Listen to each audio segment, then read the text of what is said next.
لیکن جو 23 ارب روپے اس سے پہلے مختص تھے تو ان کی جو ان کو خرچ کیا گیا جس طرح سے، تو ان کی شفافیت پر بھی کئی سوال اٹھتے ہیں، جیسے مل مالکان کو دینا یا پنجاب سے آٹا خرید کر مل مالکان کو دینا، اور آگے ان کے ڈسٹریبیوشن پر بہت سارے سوال اس طرح کے اٹھتے ہیں۔ پھر اس بجٹ میں 1 ارب روپے پاکستان میں مقیم مہاجرین کے لیے جو ادارہ ہے بحالیات کے نام سے، تو اس کے لیے مختص کیا گیا، اور ساتھ ہی ساتھ جو مہاجرین کے 12 MLAs ہیں تو ان 24 کروڑ تو پچھلے سال ملے تھے، اب مزید وہ رقم بھی بڑھے گی۔ اس کے علاوہ 1 لاکھ سرکاری ملازمین کی تنخواہوں اور انتظامی اخراجات کے لیے 174 ارب روپے مختص کیے گئے۔ بجٹ میں یہ بتایا گیا ہے کہ آزاد جموں کشمیر کی جو آمدنی ہے وہ لگ بھگ 100 ارب روپے ہے، اور جو کہ ان لینڈ ریونیو اور دیگر ذرائع سے آتی ہے، جیسے بجلی کے بلز وغیرہ بھی جمع ہوتے ہیں، اس کے علاوہ کچھ چھوٹے موٹے ٹیکسز،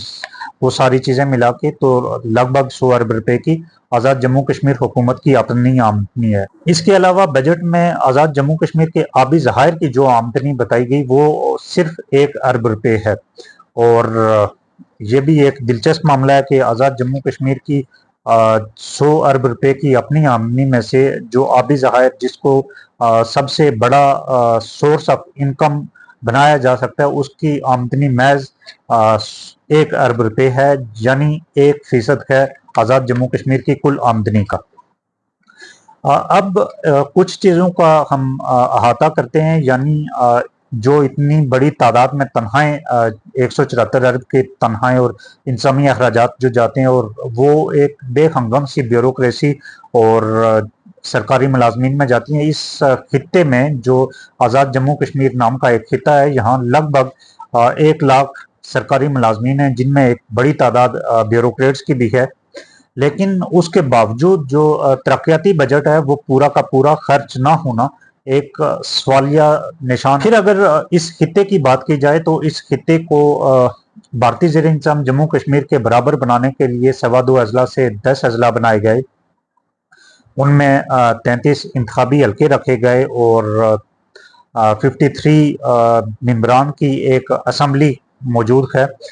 جسے قانون سازی کا تو پراپرلی کوئی اختیار نہیں، لیکن جو کروڑوں روپے کے جو ترقیاتی فنڈز ہوتے ہیں، بلکہ اربوں روپے کے ترقیاتی فنڈز جو ہیں، تو ان کو ہضم کرنے کے لیے وہ اپنی سیاست چلاتے ہیں۔ حالانکہ جو ترقیاتی فنڈز ہیں اور جو ترقیاتی کام علاقائی سطح پر ہونے ہیں، تو وہ بلدیاتی نمائندوں کا کام ہے، نہ کہ ان ممبران قانون ساز اسمبلی کا۔ لیکن پھر بھی وہ انہوں نے حال ہی میں ایسی قانون سازی کی ہے کہ یہ جو ترقیاتی فنڈز ہیں یہ بلدیاتی نمائندوں کو نہ جائیں۔ یہ جو ہماری ایک ایوان نما جگہ ہے جس کو قانون ساز اسمبلی بھی کہا جاتا ہے، تو اس کی حیثیت بجٹ سیشن کے دوران ہی جو سابق وزیر اعظم ہے فاروق حیدر، انہوں نے بڑے دلچسپ انداز میں چند جملوں میں واضح کی۔ انہوں نے کہا کہ حکومت کو بجٹ منظور کروانے کی اتنی کیا جلدی ہے؟ کیا یہ اسمبلی اتنی کمزور ہے کہ عوامی ایکشن کمیٹی کے سامنے لیٹ جائے؟ پھر یہ بھی کہا کہ اگر ایسے ہی بجٹ منظور کروانا تھا تو کابینہ اجلاس ہی کافی تھا، آپ نے اسمبلی میں لانے کا تردد کیوں کیا؟ اگر آپ آئین کے مطابق 2 دن کا وقفہ نہیں کر سکتے تو 1 دن کا ہی کر لیں، بجٹ پر بحث تو ہونی چاہیے۔ پھر انہوں نے یہاں تک کہا کہ کیوں وزیر اعظم صاحب اپنی حکومت کو ختم کرنے پر تلے ہوئے ہیں۔ ساتھ ہی یہ بھی کہا، بڑا دلچسپ جملہ جو اس اسمبلی کی حیثیت کو واضح کرتا ہے، کہ گزشتہ بجٹ میں منظوری کے لیے فرشتے آئے۔ وہ فرشتے کون تھے یہ آپ کو بھی پتا ہے، مجھے بھی پتا ہے، نام لینے کی ضرورت نہیں ہے۔ فاروق حیدر صاحب نے فرشتے کہا تو ہم بھی فرشتے ہی مان لیتے ہیں۔ مذاکرات کرنے لگے، پھر خود ہی ان سے مخاطب ہوتے ہیں کہ بھائی آپ کا کام کیا ہے کہ آپ ہمیں بجٹ منظور کرنے کے لیے کہیں یا بجٹ منظور کروائیں۔ پھر انہوں نے ساتھ یہ بھی کہا کہ اس مرتبہ تو نہیں آئے، یعنی پچھلے سال کا جو بجٹ منظور ہوا تھا اس منظوری میں ایک بڑا کردار بقول فاروق حیدر فرشتوں کا بھی تھا۔ پھر اس کے علاوہ اسمبلی میں ایک بڑی تعداد بیوروکریسی کی بھی ہے، جس میں 5 بڑے افسر، جو بیوروکریسی کے ٹاپ 5 افسر ہیں، وہ پاکستان سے جاتے ہیں، جن کو لینٹ افسران بھی کہا جاتا ہے۔ ان میں چیف سیکرٹری ہیں، IG پولیس ہیں، سیکرٹری مالیات ہیں، آڈیٹر جنرل ہیں اور سیکرٹری صحت۔ تو اس کے علاوہ 3 DIGs ہوتے ہیں، 3 کمشنر ہوتے ہیں، اس کے ساتھ SSPs کی ایک فوج ہے، SP کی فوج ہے، کمشنرز ہوتے ہیں، محکمہ مال کا نیچے تک کا ایک لمبا چوڑا سیٹ اپ ہے، لیکن آج تک لینڈ ریفارمز نہیں ہو سکی اتنا لمبا چوڑا محکمہ مال ہونے کے باوجود۔ اس پہ خیر تفصیل سے بعد میں بات کریں گے۔ اتنا سب کچھ ہونے کے باوجود، اتنا بڑا سیٹ اپ ہونے کے باوجود، ایک چھوٹے سے خطے کے لیے یعنی ڈسٹرکٹ راولپنڈی کی آبادی کے برابر جو ایک